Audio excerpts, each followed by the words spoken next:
Hi everybody.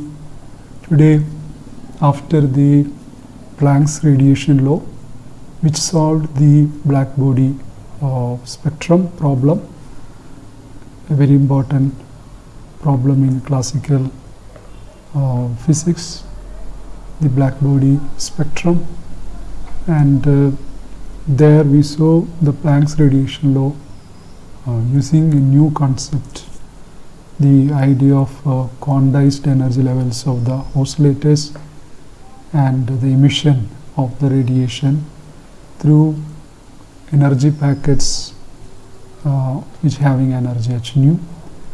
There he solved the problem of black body radiation. Now we look at another effect, the photoelectric effect, that we have already seen at many places in lower classes. The photoelectric effect, it is the emission of electrons from a metal surface when it is illuminated with light of suitable frequency.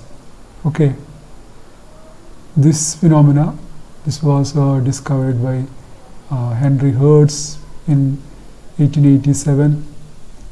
Okay, during his research into electromagnetic radiation, he observed that when metal surfaces are illuminated with light of or electromagnetic radiation of suitable frequency, electrons are emitted from the surface. The emitted electrons are called photoelectrons. We all know that. This phenomena also could not be explained on the basis of the laws of classical physics. Okay, now let's see what is the problem in explaining this phenomena. First of all, let's see an experimental arrangement for studying or observing the photoelectric effect. Okay, what we have is an experimental arrangement here. This is an evacuated quartz tube. Okay, evacuated quartz tube. Then we have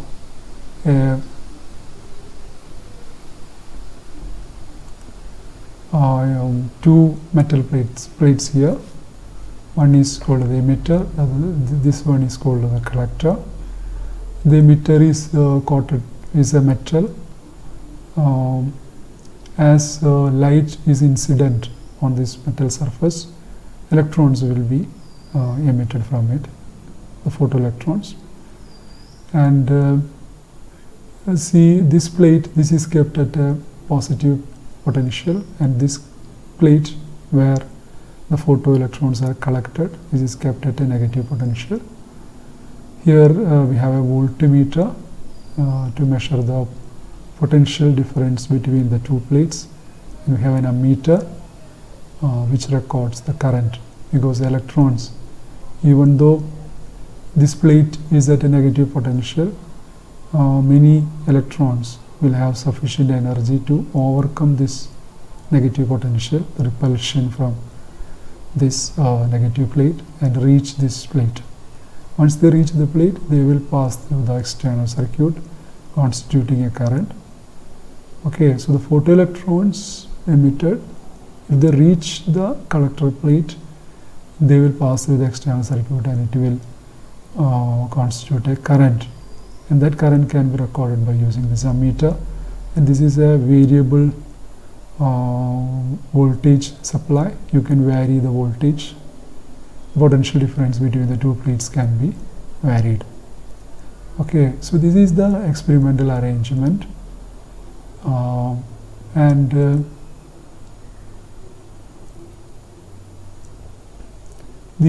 as I said, the photoelectrons that emerge from the surface, they have range of energies, and even though this is at a negative potential, negative polarity, some electrons will be reaching the plate. Slower electrons, the electrons having less energy, small energy, they are repelled before they get to the cathode. Okay, energetic electrons will be able to reach. Now if you increase this voltage, if you are increasing this voltage, then what happens is more and more electrons will be repelled, because electrons need more energy to reach the collector. So more and more electrons will be repelled, and for a particular voltage, which is called the extinction voltage, okay, is called the extinction voltage. Extinction voltage, the number of photoelectrons reaching the plate is 0, or no photoelectrons are able to reach the plate, and the current passing through the circuit will be 0. And that voltage is called the extinction voltage or the stopping voltage. That corresponds to the maximum photoelectron kinetic energy. So this is an important point. As we vary the voltage here, as we vary the voltage, the number of electrons reaching the plate, that will decrease, and for a particular voltage, which is the extinction voltage or the cutoff voltage or the stopping potential, no electron will be reaching the collector, so the current will be equal to 0. So that is our extinction voltage, and that corresponds to the maximum photoelectron kinetic energy, because even the electron of maximum kinetic energy is not able to reach the plate. Okay, and this kinetic energy maximum, that is equal to eV0. E is the charge of the electron and V0 is the stopping potential. Now the experimental findings in the photoelectric effect are the photoelectric effect is an instantaneous process. Okay, actually there is no time interval between the arrival of, there is no time interval between the arrival of light at a metal surface and the emission of photoelectrons. That means there is no time lag. Okay, so there is no time lag, there is no time interval between the arrival of electron and the arrival of the light and the emission of electron. But according to the classical electromagnetic theory, the energy in the electromagnetic radiation, which is considered as a wave according to classical or the electromagnetic theory, the energy is spread across the wave fronts. Okay, wave fronts, and a period of time should elapse before an individual electron gets or accumulates enough energy. It accumulates enough energy to leave the metal surface. So the electron should have, or it should get minimum energy to escape from the surface. So in the electromagnetic radiation, since the energy is distributed across the wave fronts, we have to shine the electromagnetic radiation over the metal surface for a sufficiently long time, so that the electrons get sufficient energy to escape from the surface. But experimental observation is there is no time interval. Okay, there is no time interval between the arrival of light and the emission of photoelectrons. So there is no time interval between the arrival of. Okay, so this is the first observation. The second one, a bright light should yield more photoelectrons than a dim one of the same frequency. Okay, a bright light yields more photoelectrons than a dim one of the same frequency, but electron energies remain the same. The classical electromagnetic predicts that a bright light will be giving a more energetic electron, because as we increase the intensity, the energy of the electron emitted should increase. But what we observe is a bright light yields more photoelectrons than a dim one. Okay, the same frequency. Okay, so for the same frequency, whether it is a dim or bright, the energy of the electron remains same. So this is the graph showing that here we are taking the stopping potential, and here we are taking the intensity of the light that we use. The frequency is kept constant. See, for all these three frequencies, I, 2i or 3i, the stopping potential is same. Okay, but we see as we increase the intensity, the photo current is increasing. So the photo current is proportional to the light intensity. Okay, photo current is proportional to the light intensity. So this is proportional to light intensity for all retarding voltages. So this is what we observe. But the stopping potential which corresponds to the stopping potential which corresponds to the maximum photoelectron energy is the same for all intensities of light. Okay, so the stopping potential V0, which corresponds to the maximum photoelectron energy, is the same for all intensities of light of the same frequency. So this is what we observe. This also could not be explained by classical or the electromagnetic theory. Okay. Now the third observation is the higher the frequency of light, the more energy the photoelectrons have. So how do we increase the energy of the photoelectrons emitted? By increasing the frequency. Okay. So what we are taking is, we are taking light intensity as a constant. Okay, light intensity is now a constant.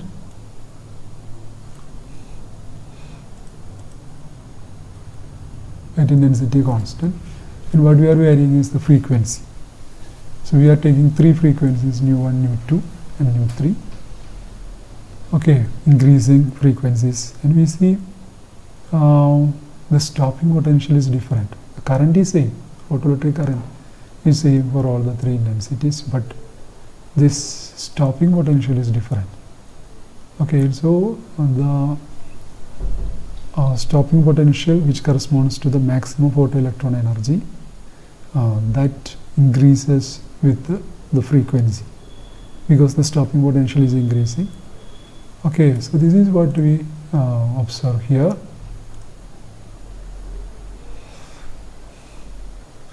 So we say blue light results in faster electrons than red light. Okay, why? Because blue has got a greater frequency than the red light, so that produces faster, more energetic electrons. Okay. Now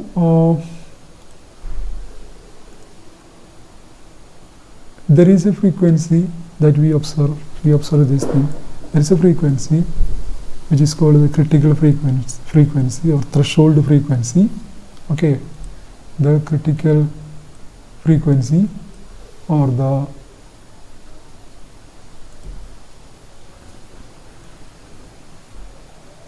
which is also called the threshold frequency, the nu0, which is characteristic of each particular metal. Okay, which is characteristic of the metal.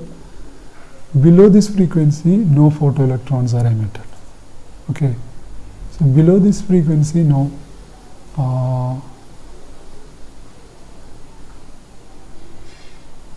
photoelectrons are emitted. So photoelectrons to be emitted, the frequency should be above this minimum frequency.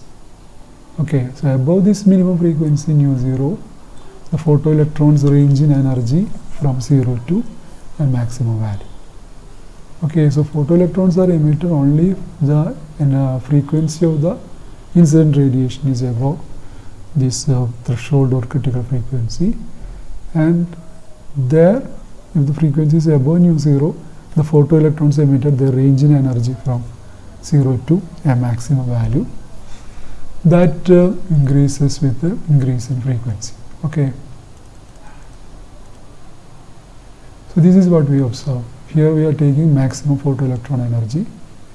This is also the stopping potential, and here we are taking the frequency, and we see we get a photoelectric current only above this nu 0. And above nu 0, this maximum photoelectron energy linearly varies with the frequency. So there are many observations, 3-4 observations. Now none of them could be explained by the electromagnetic theory of light. Okay.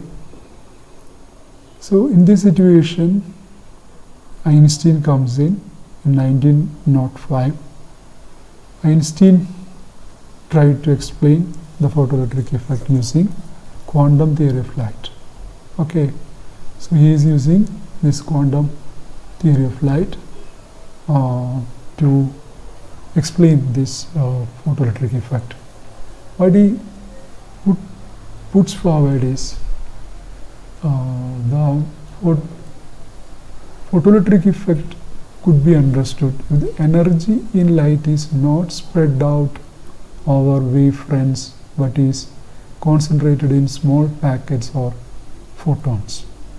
So instead of assuming the energy in the electromagnetic wave is spread over the wavefronts, distributed over the wavefronts, is that the energy is not spread but it is concentrated. Okay, it is concentrated in small packets or small packets called photons. Okay, and the energy is carried by the electromagnetic waves.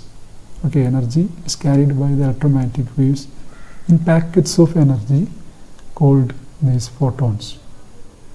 Okay, and each photon of light of frequency nu has the energy h nu. Okay, so light of frequency nu, that actually consists of photons, which are packets of energy. So kind of particles. So electromagnetic radiation actually consists of photons, small packets of energy. Now all the 3 experimental observations that could be explained on the basis of this Einstein's hypothesis that electromagnetic radiation carries energy in packets of energy called photons, each packet, each photon having energy h nu, where nu is the frequency. Now electromagnetic energy is concentrated in photons and they are not spread out. So that explains there is no delay. Okay, there should be no delay in the emission of photoelectrons. That is very easily explained. Only when the energy is distributed over a wavefront, it takes time for the electron to acquire enough energy. If the energy is in packets, concentrated in packets, instantaneously electrons will be able to receive the energy that they need to come out of the metal. So that's why there is no delay in the emission of photoelectrons. So it solves the first the problem of there is no time lag, time interval in the emission of photoelectrons. So that problem is solved. Then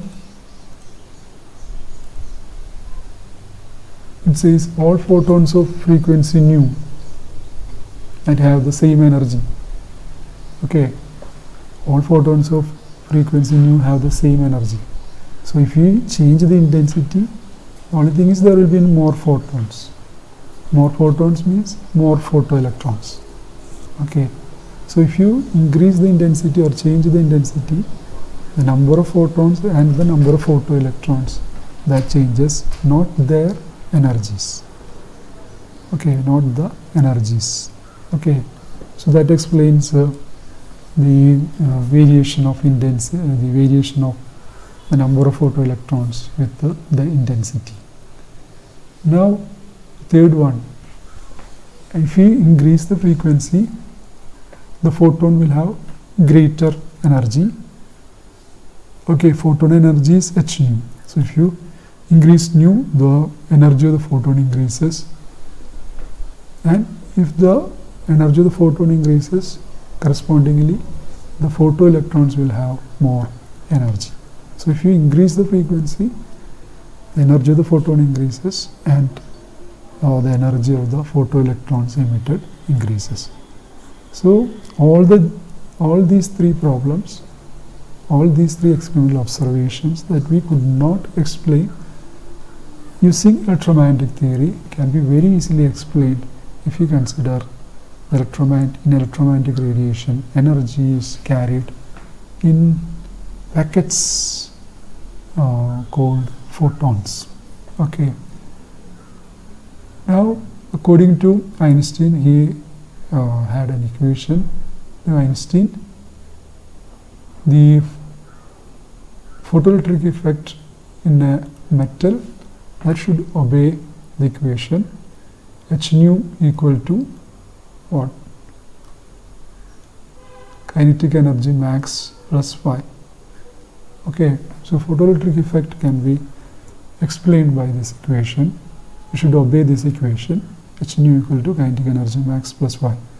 H nu is the photon energy that we know. Kinetic energy max is the maximum photoelectron energy. Okay, maximum photoelectron energy. We saw when electrons are emitted, they range in energies from 0 to a maximum value.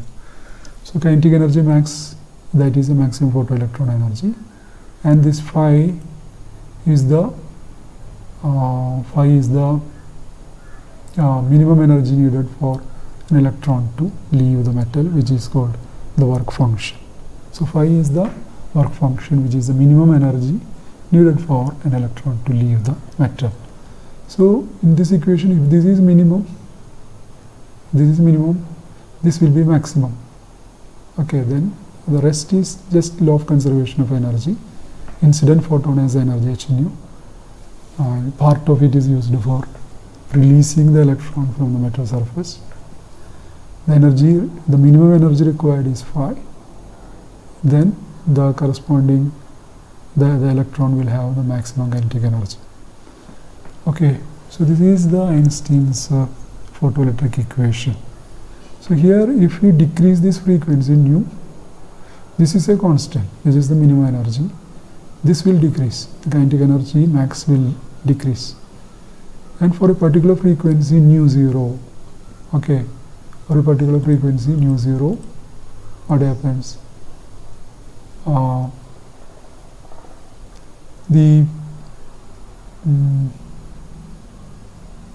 a particular frequency nu 0, this kinetic energy max becomes 0. Okay, as we decrease the frequency, the kinetic energy max decreases, and for a particular frequency this becomes 0. What that means is the electron emitted has 0 kinetic energy. So we can write h nu equal to phi 0. Okay, h nu equal to phi 0. So the threshold frequency, this nu 0 is called critical frequency or threshold frequency, that is related with the work function by this equation h nu 0 equal to phi. So here I am giving for this phi I am giving h nu 0.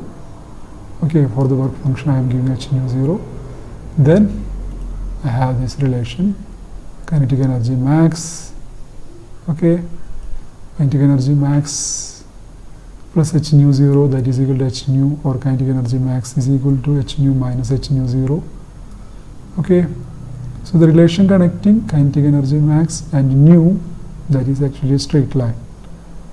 Okay, and the slope, this is the slope that will give you the Planck's constant. So if Einstein's theory is correct, if you plot frequency frequency and the kinetic energy max. The kinetic energy max depends on frequency. And if it linearly, it depends on the frequency, and if the slope is Planck's constant, okay, then Einstein's theory is correct. And this has been experimentally observed, experimentally verified. And indeed, when you take the slope of the kinetic energy max nu curve, the slope will give the Planck's constant. Okay.